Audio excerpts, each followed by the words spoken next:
Hello friends, good morning. എല്ലാവർക്കും super കൺമണി സീരിയലിൻ്റെ latest episode റിവ്യൂയിലേക്ക് സ്വാഗതം.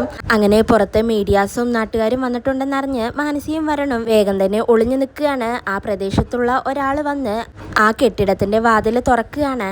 പിന്നീട് അയാൾ മീഡിയക്കാരോട് പറയുന്നുണ്ട്, ഇത് എത്ര കാലമായി അടച്ചുകിടക്കുന്ന കെട്ടിടമാണെന്നോ, ഇവിടെ ആരും തന്നെ ഇല്ല, നിങ്ങളോട് ഇതാരാണ് പറഞ്ഞത് ഇവിടെ ആളുണ്ടെന്ന് എന്നൊക്കെ അയാൾ അങ്ങനെ ചോദിക്കുമ്പോൾ മീഡിയക്കാർ പറയുന്നുണ്ട്, ഞങ്ങൾക്ക് വ്യക്തമായ ന്യൂസ് കിട്ടിയിട്ടാണ് ഞങ്ങൾ വന്നത്, ചേട്ടൻ ഈ വാതിൽ തുറക്കുമെന്ന് പറയാണ്. അങ്ങനെ മീഡിയക്കാരെല്ലാവരും കൂടി ആ കെട്ടിടത്തിനകത്തേക്ക് കയറുകയാണ്. അവിടെയൊന്നും ആരെ കാണാതാവുമ്പോൾ അവര് റൂമിലെല്ലാം നോക്കുന്നുണ്ട്. അങ്ങനെ ഒളിഞ്ഞു നിൽക്കുന്ന വരുണിനെയും മാനസിയെയും പിടിച്ചുകൊണ്ട് അവര് വരികയാണ്. വരുണിനോട് ആ ചേട്ടൻ ചോദിക്കുന്നുണ്ട്, നീ ആരാടാ, നിങ്ങൾ എങ്ങനെയാണ് ഇവിടെ വന്നത് എന്ന് ചോദിക്കുമ്പോൾ വരുൺ പറയുന്നുണ്ട്, ഞാൻ ഇതുവഴി പോവുമായിരുന്നു, പെട്ടെന്ന് മഴ പെയ്തപ്പോൾ ഇതിനകത്തേക്ക് കയറിയതാണ്, ഒരു വന്നങ്ങനെ വാതിൽ അടച്ചു എന്നങ്ങനെ പറയുന്നുണ്ട്. പിന്നീട് മാനസയെയും ചോദ്യം ചെയ്യുന്നുണ്ട്, നിങ്ങൾക്ക് എന്താ മോളെ ലോഡ്ജൊന്നും കിട്ടിയില്ലേ എന്നങ്ങനെ ചോദിക്കുമ്പോൾ മാനസ പറയുന്നുണ്ട്, ഞങ്ങൾ ഇവിടെ വന്ന് പെട്ടതാണ്, ഞങ്ങൾ ഈ വീടും സ്ഥലവും വാങ്ങിക്കാൻ വന്നതാണ്. അങ്ങനെ ഈ വീട് നോക്കിക്കൊണ്ടിരിക്കുന്ന സമയത്ത് ആരോ വന്ന് വാതിൽ പൂട്ടിയിട്ട് പോയി. പൂട്ടിയ ആൾക്കാര് ഞങ്ങളുടെ ഫോണും എടുത്തുകൊണ്ടാണ് പോയത്, അതുകൊണ്ട് പോലീസുകാരെയും വിളിക്കാൻ പറ്റിയില്ല എന്നെല്ലാം മാനസിയും വരുണും അങ്ങനെ പറയുന്നുണ്ടെങ്കിലും ഇതൊന്നും ആരും തന്നെ വിശ്വസിക്കുന്നില്ല. മീഡിയക്കാരോട് ആ ചേട്ടൻ പറയുന്നുണ്ട്, എടാ പിള്ളാരെ, നിങ്ങൾ പറഞ്ഞതൊക്കെ സത്യമാണ്, ഇവരെന്തോ ദുരുദ്ദേശത്തോടു കൂടി കയറിയതാണ്, ഇവരങ്ങനെ വിട്ടാൽ പറ്റില്ല, വിളിക്കടാ പോലീസുകാരെ എന്നങ്ങനെ പറയാണ്. അപ്പോഴേക്കും ഈ ന്യൂസ് അങ്ങനെ മീഡിയക്കാര് വൈറലാക്കുന്നുണ്ട്. അവിഹിത കഥകൾ എന്നാണ് അവരങ്ങനെ പറഞ്ഞു പരത്തുന്നത്. വരുണും മാനസിയുമാണെങ്കിൽ ആകെ നാണം കെട്ടങ്ങനെ നിൽക്കുകയാണ്. മാനസിക്ക് ദേഷ്യം വന്ന് മീഡിയക്കാരോട് പോയി ചൂടാവുന്നുണ്ട്, നിങ്ങൾ ഇതെന്താണ് ചെയ്യുന്നത്, ഇതൊന്നും റിപ്പോർട്ട് ചെയ്യരുത്, എല്ലാവരും ക്യാമറ ഓഫ് ചെയ്യുന്നതാണ് നല്ലത്, ഇതെങ്ങാനും പുറത്ത് വിട്ടിട്ടുണ്ടെങ്കിൽ നാളെ മുതൽ ഒരുത്തനും ഈ ജോലി ചെയ്യില്ല, എല്ലാവരുടെയും ജോലി ഞാൻ തെറിപ്പിച്ചു കളയുമെന്നൊക്കെ മാനസ് അങ്ങനെ പറയുന്നുണ്ട്.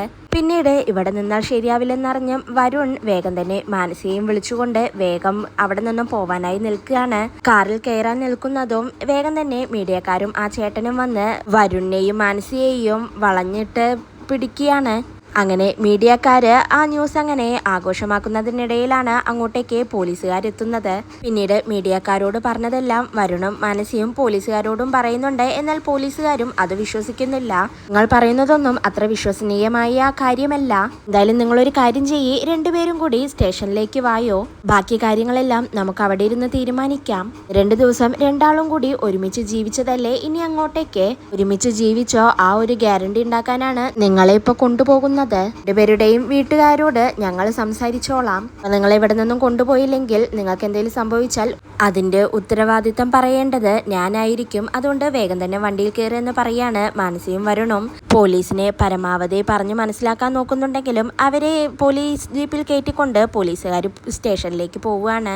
ഫോണിൽ ഈ ന്യൂസ് വന്നതും മഹി വേഗം തന്നെ ആ വീഡിയോ കണ്ടുകൊണ്ട് ദേജിക്ക് കൊണ്ടേ കാണിച്ചു കൊടുക്കുന്നുണ്ട്. ആ വീഡിയോ കൊണ്ട് ദേജി പറയുന്നുണ്ട്, മനസ്സ് മിസ്സിംഗ് ആണെന്ന് ജയമോഹൻ പറഞ്ഞിരുന്നു, ഇതായിരുന്നോ സംഭവം എന്നങ്ങനെ ദേജി പറയുമ്പോൾ മഹി പറയുന്നുണ്ട്, എന്തായാലും ജയമോഹൻ സാറിന് തലക്കടിയേറ്റ ഒരു സംഭവമാണിത്, മാനസിയും വരുണും ഇത്രയ്ക്കും ചീപ്പായിരുന്നോ എന്നൊക്കെ മഹി അങ്ങനെ പറയുമ്പോൾ ദേജി പറയുന്നുണ്ട്, പെൺകുട്ടികൾക്കെതിരെയുള്ള ഇത്തരം ന്യൂസുകളെ ഞാൻ അനുകൂലിക്കില്ല എന്ന് ദേജി അങ്ങനെ പറയുന്നുണ്ട്. അപ്പോഴേക്കും അങ്ങോട്ടേക്ക് കൺമണി വരികയാണ്. കൺമണി എന്നിട്ട് എന്താ ദേവ് സാർ എന്ന് ചോദിക്കുകയാണ്. മഹി അപ്പം തന്നെ തൻ്റെ ഫോണിലുള്ള ആ വീഡിയോ കൺമണിക്ക് കാണിച്ചു കൊടുക്കുന്നുണ്ട്. കൺമണി ആ വീഡിയോ കൊണ്ട് യാതൊരു എക്സ്പ്രഷനും ഇല്ലാതെ ദേജിയോട് പറയുന്നുണ്ട്, കഷ്ടമായല്ലോ ദേവ് സാർ, ഇതെന്തൊക്കെയാണ് പറയുന്നത്, മാനസിയും വരുണും ഒരു ട്രിപ്പ് പോവുക, എന്നിട്ട് രണ്ടുപേരും കൂടി ഒരു ഒഴിഞ്ഞ കെട്ടിടത്തിൽ താമസിക്കുന്നു, എനിക്കിത് വിശ്വസിക്കാൻ കഴിയുന്നില്ല, മാനസിയും വരുണും തമ്മിൽ അങ്ങനെ ഒരു തെറ്റായ റിലേഷൻഷിപ്പ് ഒന്നുമില്ല, വരുൺ എന്റെ പിന്നാലെയും മാനസ കൃഷ് സാറിന്റെ പിന്നാലെയുമല്ലേ, പിന്നെ ഇതെങ്ങനെ സംഭവിച്ചു,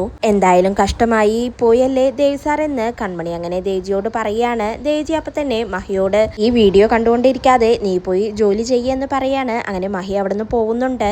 പിന്നീട് ദേജി കൺമണിയുടെ അടുത്തേക്ക് വന്ന്, മോളെ ഇത് ആരുടെ ഐഡിയ ആണ്, മഹിപാല് മോൾക്ക് വീഡിയോ കാണിച്ചു തന്നപ്പോൾ ഞാൻ മോളെ നോക്കിക്കൊണ്ടിരിക്കുകയായിരുന്നു, പ്രത്യേകിച്ച് ഒരു റിയാക്ഷൻസും കൺമണിക്കുണ്ടായിരുന്നില്ല, ഇത് മാനസിക്ക് അർഹിക്കുന്ന ശിക്ഷ തന്നെയാണ്, എന്തായാലും മോളെ നീ കൃഷിനോടൊന്ന് പറഞ്ഞേക്ക് എന്നങ്ങനെ ദേജി പറയാണ്. കൺമണിയാണെങ്കിൽ ദേജിക്ക് മുന്നിൽ പിടിച്ചു നിൽക്കാനാവാതെ അങ്ങനെ നിൽക്കുകയാണ്. പിന്നീട് ദേജി ചിരിച്ചുകൊണ്ട് പറയുന്നുണ്ട്, മോളെ ഈ പ്രായമൊക്കെ കഴിഞ്ഞു തന്നെയാണ് ദേവ് സാർ ഇവിടെ എത്തിയത്, പക്ഷേ ഇനി അങ്ങോട്ടേക്ക് രണ്ടുപേരും സൂക്ഷിക്കണമെന്ന് പറഞ്ഞ് ദേജി പോവുകയാണ്.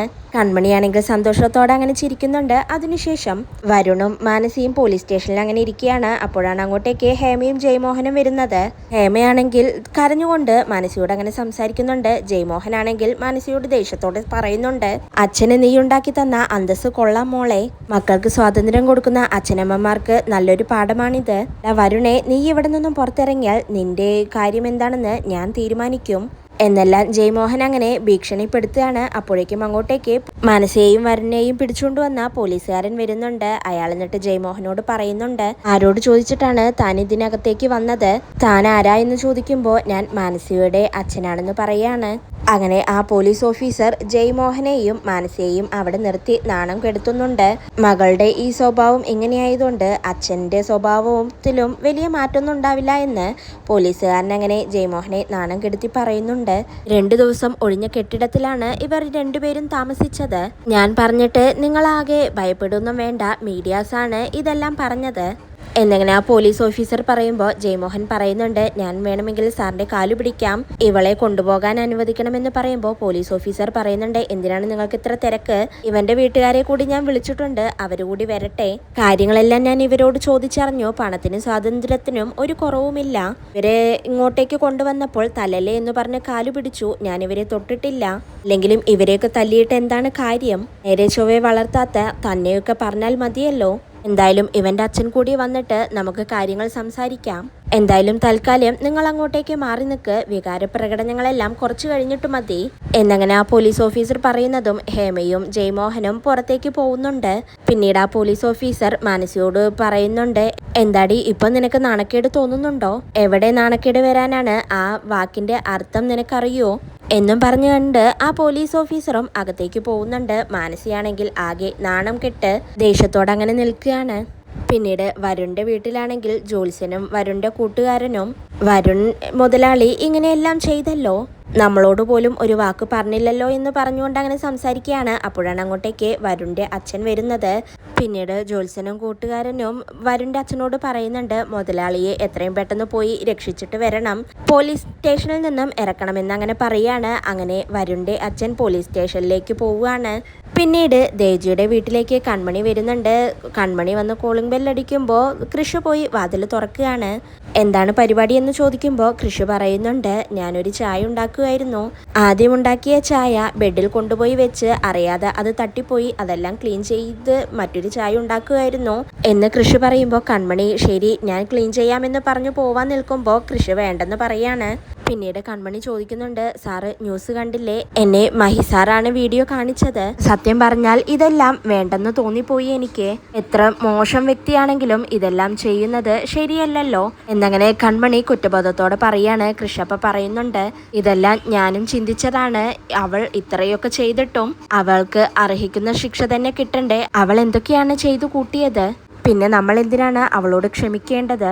അന്ന് ഞാൻ അവിടെ തന്നെ രക്ഷിക്കാൻ എത്തിയില്ലെങ്കിൽ ഇന്നത്തെ ന്യൂസിൽ അവൾക്ക് പകരം താനായിരുന്നു ഉണ്ടാവുമായിരുന്നത് എന്നങ്ങനെ കൃഷി പറയുമ്പോൾ കൺമണി പറയുന്നുണ്ട്, നമ്മളൊരു കാര്യം ഇനി ശ്രദ്ധിക്കണം. ഇനി ഏറ്റവും കൂടുതൽ ദേഷ്യം മാനസിക്ക് നമ്മളോട് രണ്ടുപേരോടുമായിരിക്കും.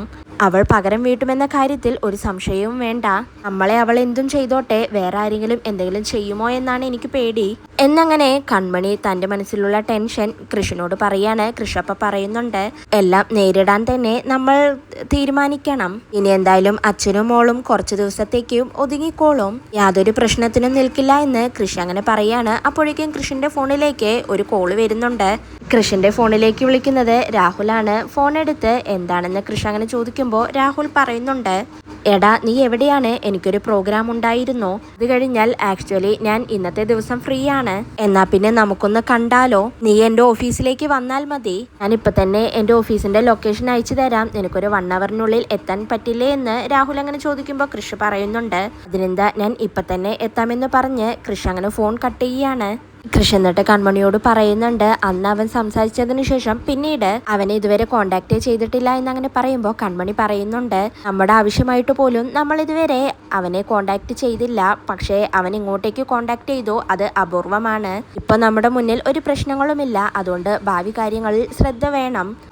എന്ന് കൺമണി പറയുമ്പോൾ കൃഷി പറയുന്നുണ്ട്, ഇനി മുതലല്ല ഇപ്പം മുതൽ ഞാനിനി എല്ലാ കാര്യങ്ങളും ശ്രദ്ധിക്കും, ഞാൻ എന്തായാലും റെഡി ആവട്ടെ എന്ന് പറഞ്ഞ് കൃഷി അകത്തേക്ക് പോകുന്നുണ്ട്. പിന്നീട് വരുണിൻ്റെ അച്ഛനും വരുണിൻ്റെ കൂട്ടുകാരും പോലീസ് സ്റ്റേഷനിലേക്ക് എത്തുകയാണ്. അങ്ങനെ CI ജയമോഹനോടും ഹേമയോടും വരുണിൻ്റെ അച്ഛനോടുകൂടി കാര്യങ്ങൾ സംസാരിക്കാനായി പോവുകയാണ്. വരുണും മാനസിയുമാണെങ്കിൽ ഒന്നും മിണ്ടാതെ അങ്ങനെ നിൽക്കുന്നുണ്ട്. ഇതോടെയാണ് ഇന്നത്തെ എപ്പിസോഡ് അവസാനിക്കുന്നത്.